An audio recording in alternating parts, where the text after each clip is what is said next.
Hello and welcome back to working on this Raven Les Paul. Today we're going to be addressing the height of the nut a little bit, be hopefully gluing the fretboard down, and just taking a more in-depth look at this piece.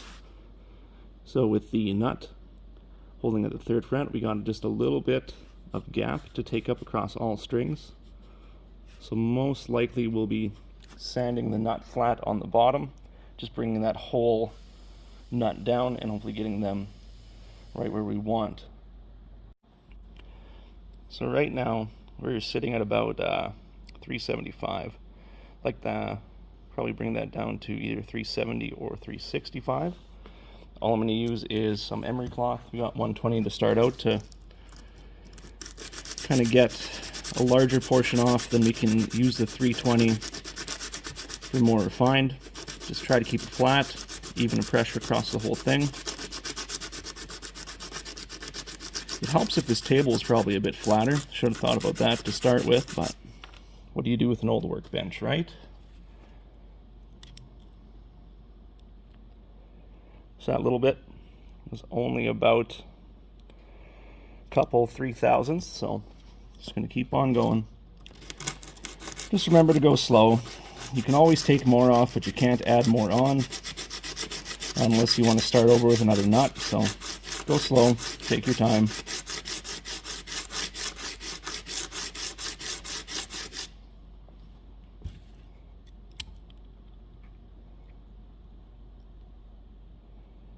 So right there is our 70. We'll just hit it with the 320 for a quick little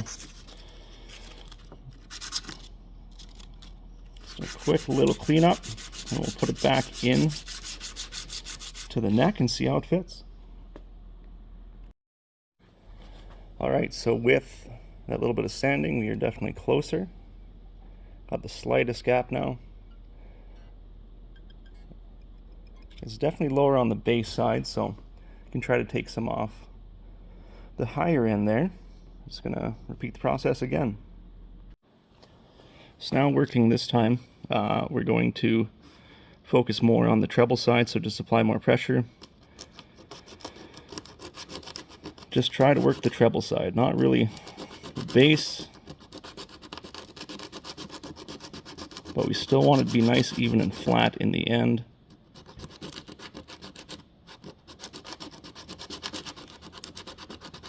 Not so much about material loss this time, because we're pretty close to where we want it. Just want to focus on the treble.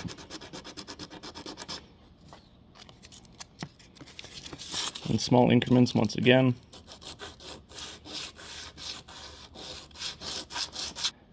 And then just like that.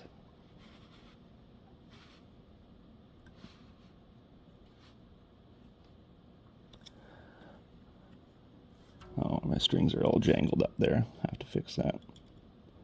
But with the way it's sitting now, even like that, I think I'd be happy with that. They're just barely off. And over time, the nut will kind of wear down with tunings and string changes and whatever else. So I think we'll just keep it like that.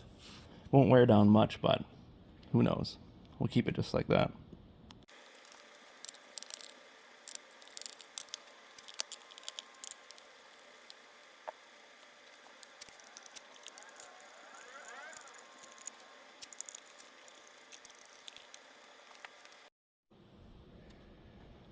While I'm here, I did want to add a washer onto this one pot because it is missing it, so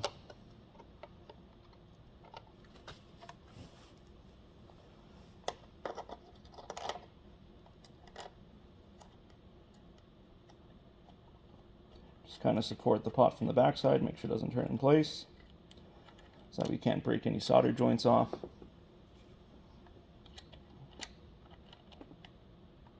Unfortunately, the washer I grabbed is not big enough, so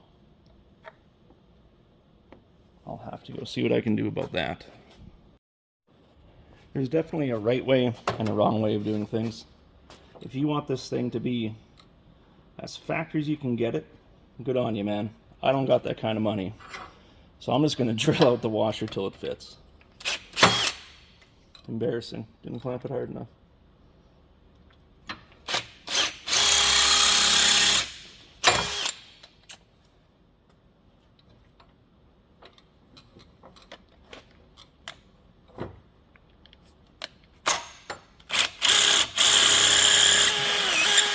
but you can always make it work. So if you're like me and you like to just get things working, because I find if you dwell too much on specifics, you get lost. You're always trying to do the small things, and the bigger project never comes to fruition. So for me, just kind of took the motto on is don't get it right, get it running. That's from David Freiberger. Thank you for that lesson.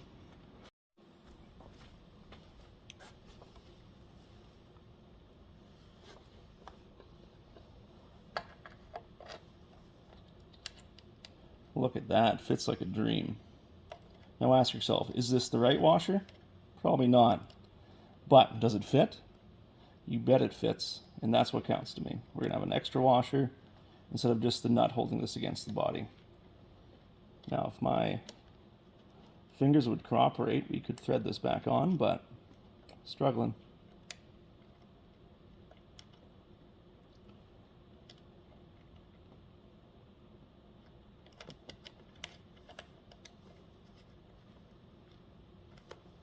And there we go. Where did I put the wrench now? Wrench is gone forever.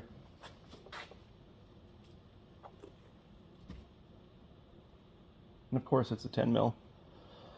Oh! Alright, we found it. It didn't disappear into the void. Chances are if you're working on a bunch of stuff, you're switching tools, you're going to put that tool down somewhere and you're going to say, I'm going to remember where I put that. No, you're not. You're going to go on a goose chase. There, nice and snug. Might as well check the other pots while I'm here, make sure they're tight.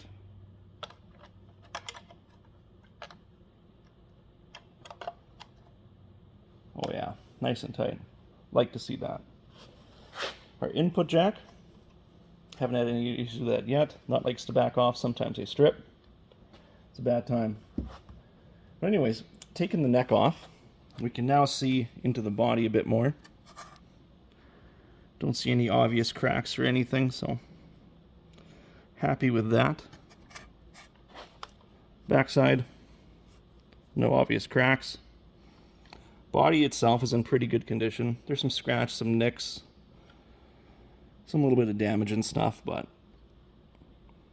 so goes the age of the guitar. And allegedly, being a Raven, should have been manufactured somewhere between the 60s to early 70s. I don't know where to find the serials numbers or how to even decode these. There's not a lot of info on these Raven guitars. They were Canadian import between that 60 to 70 range, made at the Matsumoko factory, which later became an Epiphone factory in the late 70s to mid 80s, after they got bought out, I suppose. But moving on to the question at hand, which is the neck. You can kind of see the delamination between the fretboard and the neck itself. There's a little bit of binding coming off here, so we'll address it at the same time when we go to glue the nut and everything back together.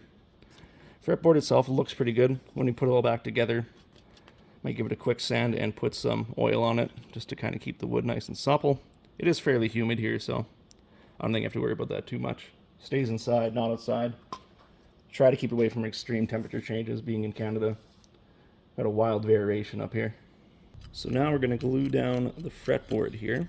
I've got a little bit of Titebond mixed with water to help it flow. Just mixing it up right now. What I'm using to apply this is a 10 thou shim that I use for setting valves on small engine stuff. You know, it's not about the tools you have, it's about what you can use to make things work, right? Get that in there nice. And the water on the Titebond just allows it to flow a bit better. Get down as far as we can. You see how far we're going down. We're going all the way down to like the 2nd fret. So once you start really getting some pressure against it, you can tell how bad it really is.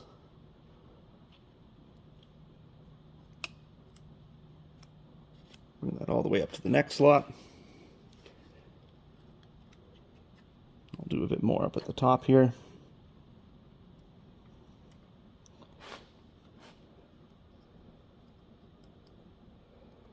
I'm sure my big old arm's blocking the way, so just try to get as much as we can in there. At some point, might have to even take everything apart and redo it. So now, I'm just gonna flip this over, get it set in a vise, let it sit there. I'm gonna get some super glue on that one piece of binding and hopefully clamp that together at the same time. If not, we can always do it after. Not a big deal. You can go slow, go at your own pace, and just make sure it's okay. The way you want, right? Yeah, clamp nice and good in there.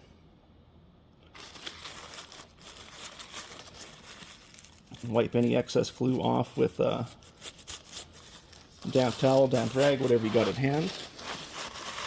I don't know if I can get that bottom part. Flip it over, why not? And hopefully you can see how much glue has actually squeezed out of there, which means it's gonna hopefully squeeze out to the parts we didn't touch.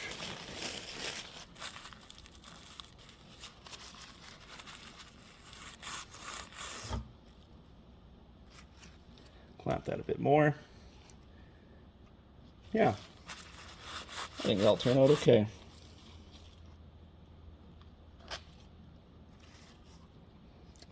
But we'll move on to something else for now while that's drying. I guess while we're waiting, we can look at the pots and the wiring. Honestly, I have no clue when it comes to this kind of stuff.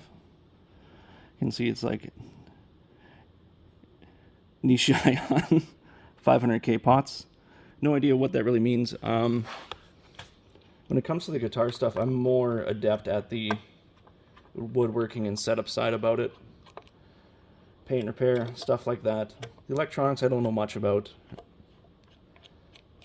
For now I know that the three-way switch works, both pickups are working, all the pots work. There's not a lot of fret buzz or noise buzz going through the amp when you have it plugged in. Overall, I think electronics are solid. I probably won't touch them. All the soldering on the back looks okay.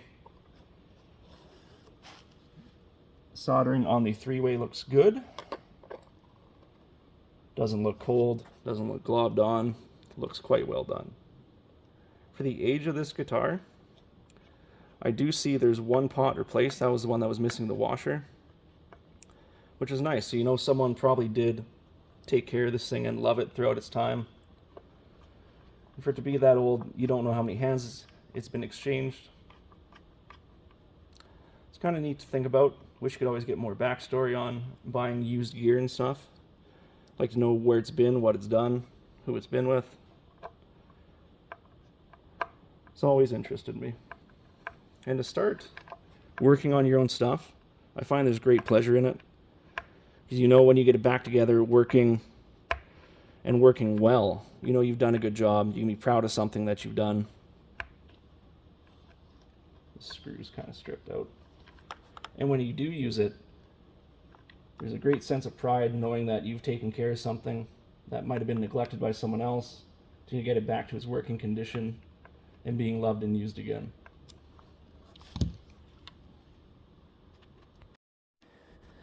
And to start working on guitars and doing stuff yourself, it doesn't take much. It just takes a bit of time, care, some tools, but you don't even need the professionally bought stuff. I know I've got my fancy work stuff here, but that's because I do mechanic for a living, so I do have a bunch of tools readily at hand. But for the other, like more guitar specific stuff, this is just a 2x4 with a piece of foam glued on it for like a little neck rest when you're working on something. You don't need to have the latest and greatest or the best. You can make your own stuff too. You can improvise, you can do whatever you want. Ultimately, it's your project. You can stroke it however you like. So here we are, a day later. Let it dry overnight. We'll check out how we did.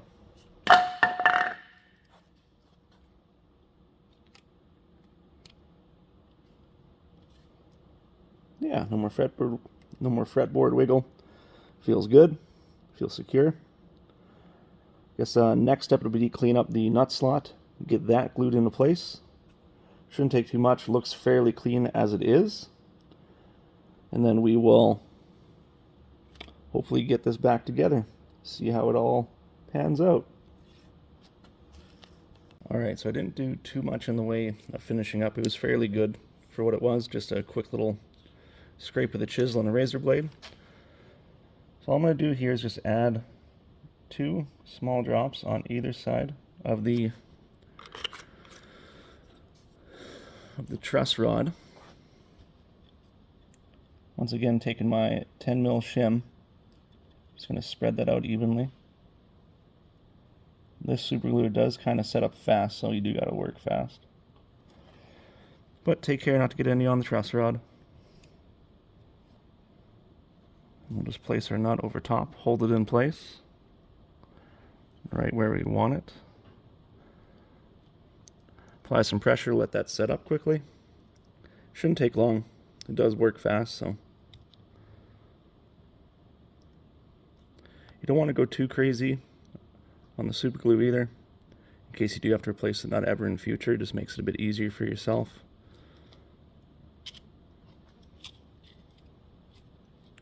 Yeah, sitting nice and even, just let that sit.